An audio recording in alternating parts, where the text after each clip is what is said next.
여러분 혹시 하나님의 손을 직접 눈으로 보신 적 있으십니까? 우리뿐만 아니라 세상의 어느 누구도 하나님의 손을 직접 본 사람은 없을 것입니다. 하나님께서는 영이시기 때문에 우리와 같은 손을 가지신 분이 아니십니다. 그럼에도 성경에는 하나님의 손, 또 여호와의 손, 또 주님의 손, 금방 우리 찬양대도 마지막 주님의 손 잡고 함께 가겠다고 고백하지 않습니까? 주님의 손, 아버지의 손이라는 말이 많이 나오고 있습니다. 이유가 무엇이겠습니까? 양처럼 연약한 우리 인간들에게 하나님께서 행하신 놀라운 일들을 설명하기 위해서 손보다 더 좋은 표현은 없기 때문에 그렇습니다.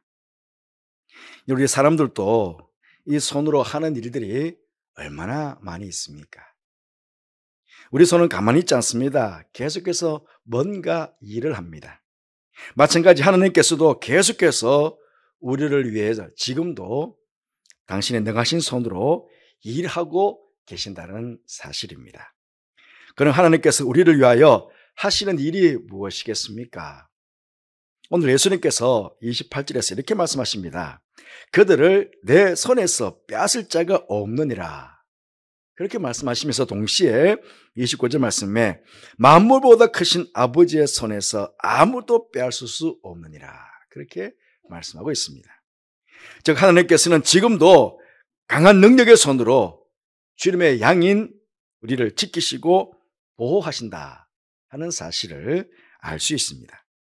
특히 구약에 말씀하시는 하나님의 손은 능력과 힘을 상징하는 오른손으로 많이 비유를 하고 있음을 보게 됩니다.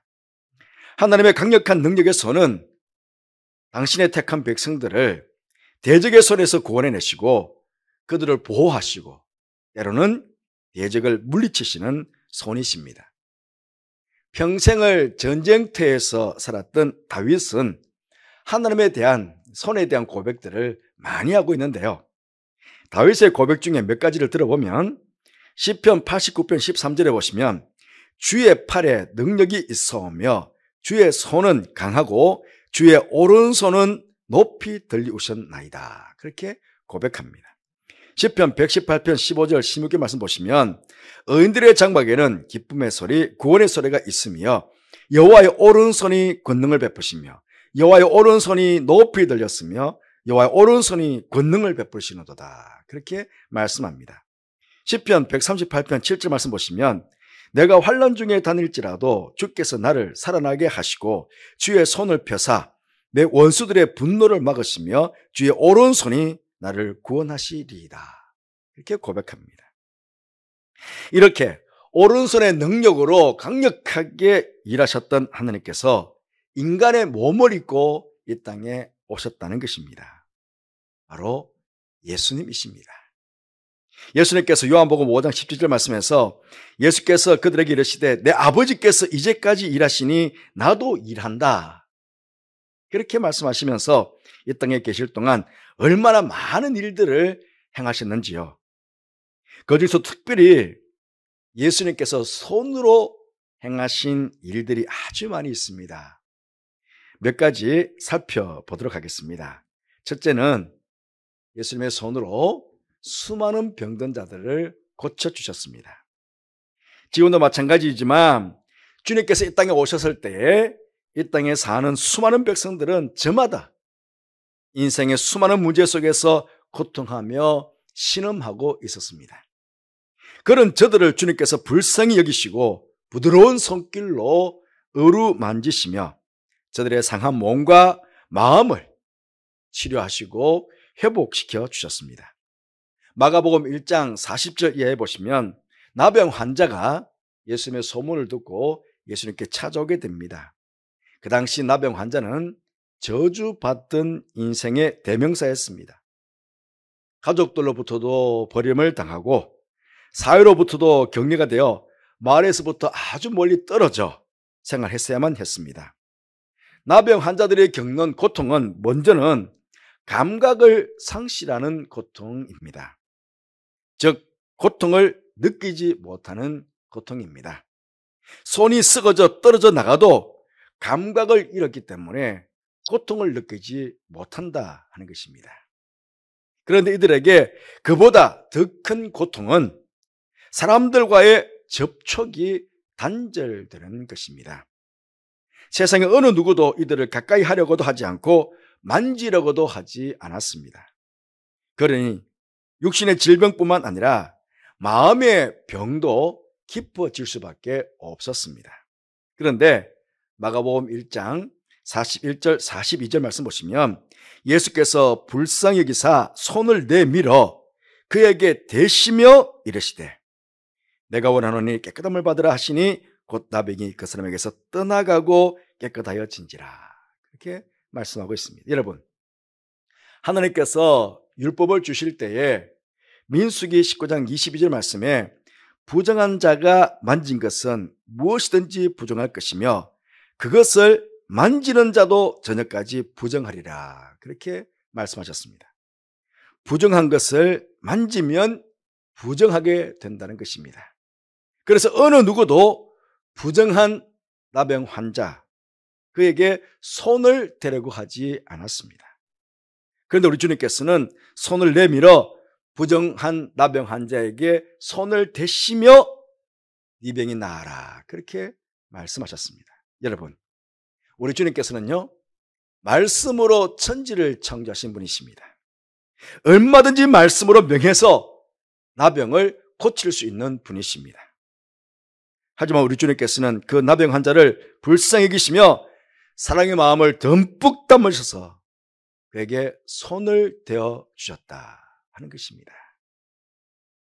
사람과의 접촉이 단절되어 고통하던 그에게 부드러운 사랑의 손길로 그를 어루만져 주신 것입니다. 그 순간 그 나병 환자는 육신의 질병뿐만 아니라 그가 그때까지 그의 마음을 아프게 했던 그의 마음의 병까지도 고침받게 된 것입니다. 여러분, 가정에요, 가족 중에 한 사람이 한번 아파 보십시오. 그것도 중한 병을 앓게 된다면 온 가족의 신경이 그 아픈 가족에게 집중이 되지 않습니까? 환자 때문에 가정의 웃음도 사라지고 모든 가족들의 생활의 리듬도 다 깨어집니다. 그러면서 온 가족이 그 가족 한 사람 때문에 고통을 당하는 것입니다. 여러분, 그런데요, 그 당시에 나병 환자가 가정에 생겼다고 한번 생각해 보십시오. 가족 구성원들도 나병 환자 못지않게 아마 심한 마음의 고통 속에 살았을 것입니다. 그런데 주님께서 부드러운 사랑의 손길로 나병 환자를 고쳐주실 때에 나병 환자 개인뿐만 아니라 사실은 가족 공동체 전체를 고쳐주신 것입니다. 가족 공동체 전체를 사실은 살려주신 것입니다. 예수님 당시에 병자들은 다 부정하다고 보았습니다. 그렇게 병이 생기는 것은 자신의 죄 때문인지 아니면 부모의 죄 때문이라고 생각하던 그런 시대였습니다. 그러니 어떠한 병이든 자들은 부정한 자들이고, 그러니 그 병이 있는 가족들은 어찌 보면 다 참 죽지 못할 죄인들이라고 그렇게 있었을 것입니다. 그러니 사람들은 그를 만질 수가 없고 그 가족의 식구들과 악수할 수 없습니다. 그런데 우리 예수님께서는 수많은 병전자들을 일일이 다 만져주셨습니다. 베드로 장모가 열병으로 앓아 누웠을 때 그 집에 들어가셔서 그 장모의 손을 어루만지시며 고쳐주셨습니다. 그러면 그 장모뿐만 아니고 거기 있는 모든 가족들을 다 고쳐주신 것입니다. 사실은 맹인된 자가 찾아왔을 때 손으로 눈을 만져주시면서 그 병을 고쳐주셨습니다.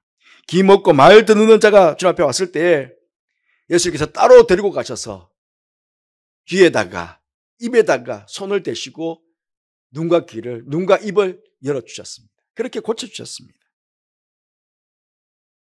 병든 자를 만지고 손을 댄다는 것이 유대인들에게는 더없이 부정한 일이었지만 우리 예수님께서는 부드러운 사랑의 손길로 저들을 어루만지시며 병을 고쳐주시고 그동안 고통 속에 있었던 저들의 마음까지도 어루만져 주시며 고쳐주셨던 것입니다. 우리가 여기 조금 더 생각해 볼 것은요, 이 나병 환자가 고침받을 때에 마가복음 1장 42절 말씀 다시 한번 보시면요, 그 나병이 그 사람에게서 떠나가고 깨끗하여진지라 그렇게 말씀하고 있습니다. 베드로 장모의 열병을 고쳐주실 때에도 그게 마태복음 8장 15절 말씀 보시면 그의 손을 만지시니 열병이 떠나가고 여인이 일어나서 예수께 수종들더라 그렇게 말씀하고 있습니다. 이 말씀에 우리가 주의해 보아야 할 단어가 떠나가고입니다. 떠나가고. 이 떠나갔다는 것은 그 병이 들어왔다가 나갔다, 떠나갔다 하는 그런 뜻이 되지 않겠습니까? 그렇습니다. 병은 손님처럼 왔다가 떠날 수 있다 하는 것입니다. 예수님께서 사랑의 손길을 대시는 순간에 들어왔던 병이 떠나간 것입니다. 지금 우리 교회에 육신적으로 병이 들어 고통 속에 계신 분들이 많이 계십니다.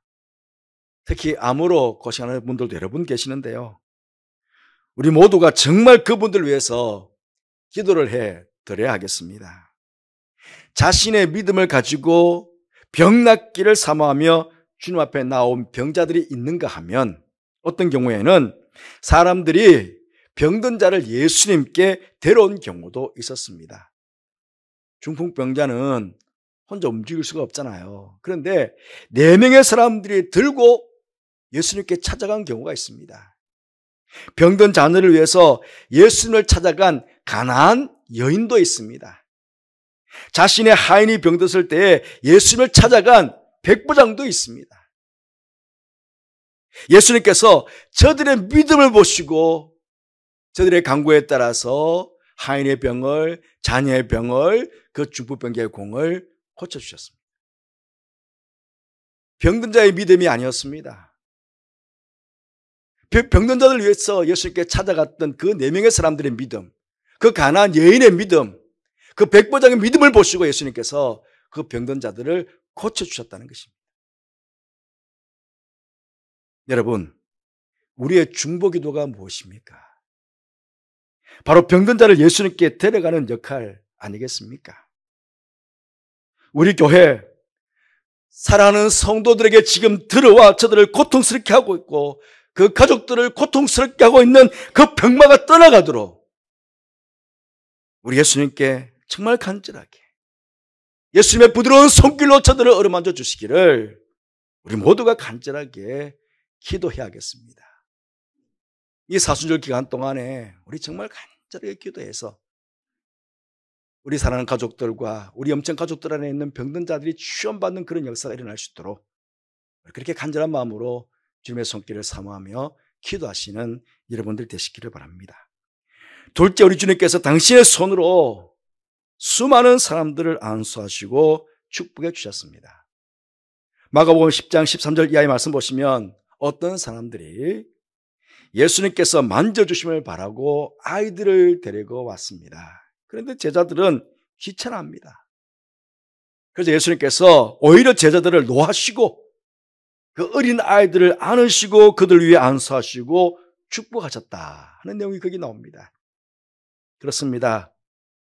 우리 주님의 부드러운 손길은 우리 자녀들을 축복하시는 손길이 될 수가 있습니다.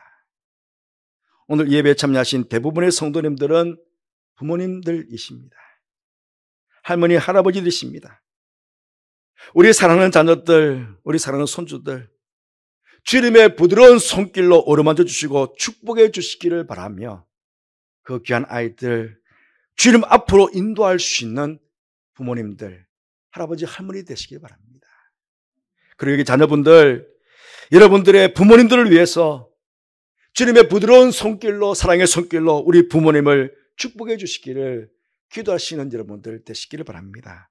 그럼 틀림없이 우리가 가족들을 위해서 기도하면 주님의 부드러운 손길이 여러분의 가정에 축복의 손길로 임하게 될 것입니다. 우리 또한 우리 염청 가족들을 위해서 중보하며 함께 기도하면 염치는 모든 가족들에게 주님께서 부드러운 손길로 임재하게 될 것입니다. 그러면 가정 천국을 맛보게 될 것입니다.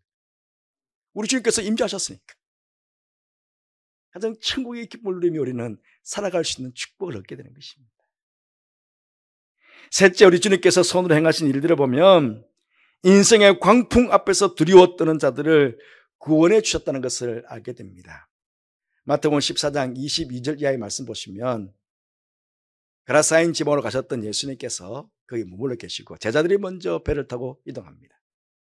그냥 큰 광풍이 일어나가지고 풍랑이 일어나가지고 배달이 어쩔 줄 몰랐는데 예수님께서 바다 위를 걸어가시지 않습니까?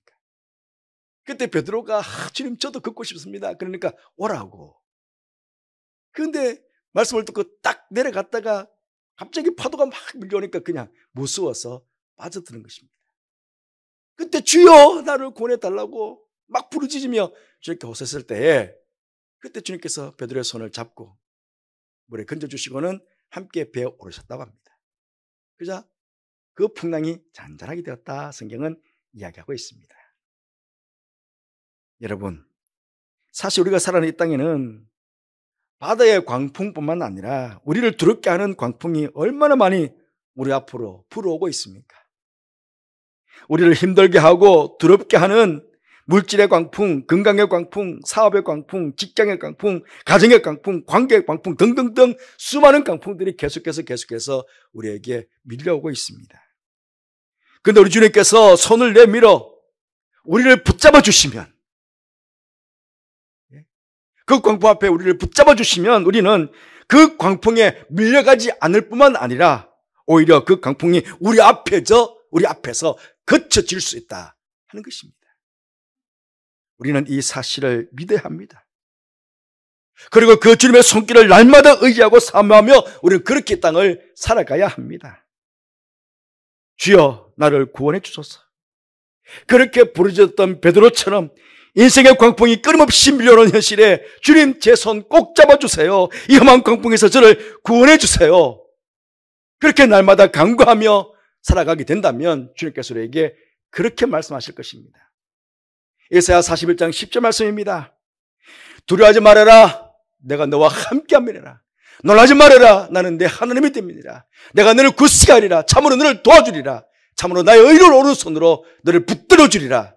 그렇게 주님께서 여러분에게 말씀하실 것입니다. 그 주님 손 의지하고 광풍 앞에서 당당히 살아갈 수 있는 저와 여러분이 되시기를 바랍니다. 넷째로 우리 주님께서 손으로 행하신 일을 보면 우리의 구원을 위해서 십자가에서 못 박히심을 당하셨다 하는 것입니다.